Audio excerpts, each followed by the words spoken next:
Tonight, across Europe, Christmas celebrations in many squares have been cancelled due to security concerns. This is more than just news. It is the visible symptom, manifesting in reality, of all the data trends we have long analysed. A parable about home is becoming the reality of civilization. Perhaps the story of civilization was never about curves on spreadsheets. It is an older story, a simpler story, a story about home. Imagine a family unable to raise its own children, a husband and wife who, for various reasons, pressure, neglect, forgetting how to love, failed to fill their home with their own laughter. So they invited many guests to live in their house. The home became lively again, but one day the husband and wife will pass away.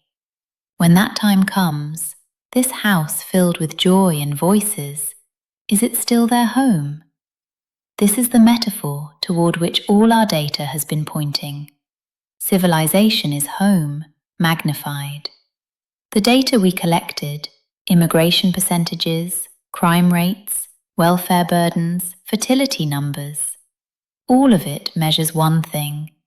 Is this larger home raising its own children, or depending on other people's children?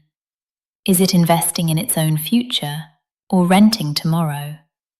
When we add police after every shooting, when we pour resources into fragile communities, when we cancel our own holidays to avoid offence, we are like that family, spending all our money entertaining guests and repairing the house, forgetting that the most important investment is enabling this home to bear its own children. Let us perform the forgotten arithmetic. A European nation spends hundreds of billions annually on integration, security, and welfare. What if this money were invested in our own children instead? Birth bonuses for millions of newborns, decades of free childcare and education, tax relief for families, career protection for mothers. We are not without resources. We simply placed our resources on a path that appears to be a shortcut, but actually mortgages the future. The flame of civilization is not GDP, not military power, not even technology.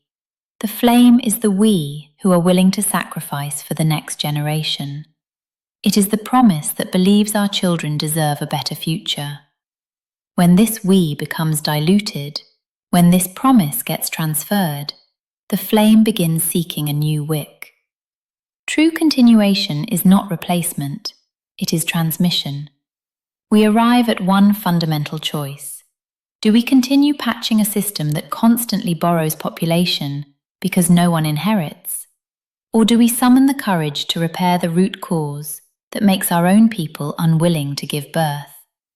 Tonight, as lights dim over European squares and traditions retreat into silence, the critical choice ceases to be theoretical.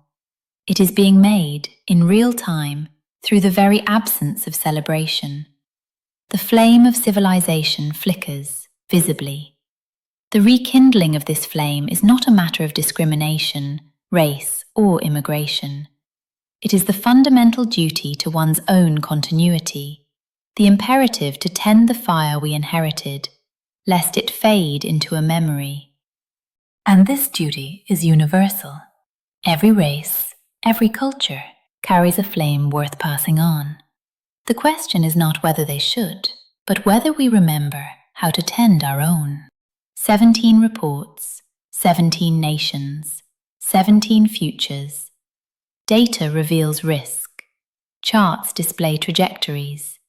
But behind the numbers, what lies there? Sister, I figured it out. That home, if the father and mother truly love each other and care for their own baby with all their hearts, then even when they grow old, every object in the house, every picture on the wall, even the scent in the air will tell the same story. This story accompanies the baby as they grow, and the baby will tell it to their own baby. This way, home remains home forever. But if they just invite many people to live there, the house might still stand, but home might have fallen asleep with mother and father long ago. We don't want that, do we? But you know what, sister?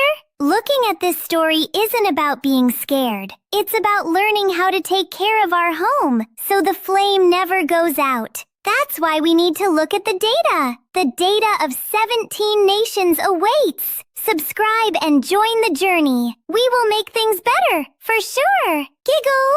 Wishing you a thoughtful holiday season. Bye-bye!